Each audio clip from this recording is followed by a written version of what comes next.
नमस्कार माझे शेतकरी भावांनो. तर बघू शकता आपण ह्या ऊसामध्ये एक गिनी गवत आहे. हे बघू शकता इकडे गिनी गवत. तर मी गिनी गवत तोडून इकडे बघू शकता, मी तुम्हाला झूम करून दाखवतो.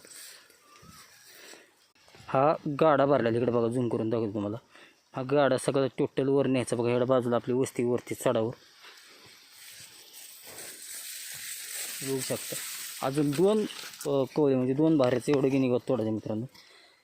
तर प्लीज चॅनलला सबस्क्राईब करा, व्हिडिओला लाईक करा, कमेंटमध्ये सांगा व्हिडिओ कसा वाटला. आपला माझा बाजूचा ऊस आहे 265 या वराठीचा.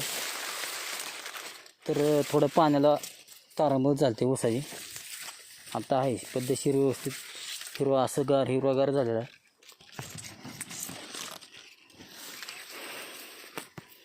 तर मित्रांनो त्रास एवढा होतो, इथून गाड्यात गिनी गवत टाकणं, वस्तीहून येणार, परत गायांची धारा काढणं, खूप त्रास म्हणजे खूप त्रास होतो मित्रांनो.